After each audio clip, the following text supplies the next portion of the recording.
Roppen, Razen en Loeken. Dat doggen de mooie en fraaie joert bij het NK touwloeken in Wolvergeer. In 4 verskate klassen strijden 36 teams om de Nederlandse titel.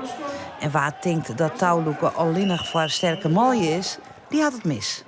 Ja, wij doen nou ook net zinneman, dus in dit geval is het echt een vrouwelijke sport. Maar ja, ik denk dat het krijgelijk goed door vrouwen beoefenen worden dan toch malen. Alleen er zijn over het algemeen wat meer malen die het beoefenen dan vrouwen. De Frieske ploegen doggen het goed bij het touwloeken. In de jeugdklasse gaat de eerste prijs naar de watermannen uit Wolvergeer. De eerste prijs in de herenklasse, rond 680 kilo, is voor het heidenskip. Ook de Frieske vereniging uit Battleheim en Dynan Britsum doggen mee.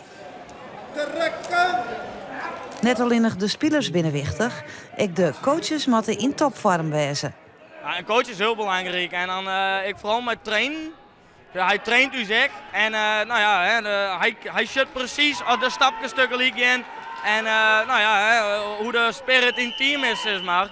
En nou ja, hij zit er gewoon eerst en als je de eerste juichen ga je winnen en als het net goed gaat dan nou ja, vlokken mij net, maar dan scheelt er dus even een keer. Dat is wel fijn dat er even niemand naast die even precies zei hoe het gaat. Ja, er zit wel tactiek bij, want we zeggen wel als coach ernaar, zeggen we wel door de ploeg doet. En als het een van is meestal iets fout zit, dan zou je nooit de ploeg er nooit in bijdrukken. En dat is eigenlijk een beetje de tactiek die erbij zit. Het teamgevoel en de gezelligens speel je bij het touwloeken een grote rol. Maar de teams van het heidenskip binnen net kaam om te verliezen. Het is hartstikke gezellig en iedereen heeft de kop hetzelfde, dus we willen gewoon winnen. En nou ja, als het lukt dan is dat mooi en als het net lukt dan moeten we harder trainen en dan moeten we beter best doen. Een prototeams doggen ik mooi aan het wereldkampioenschap touwloeken in Ierland. Dat oer 3 weken plak financieel.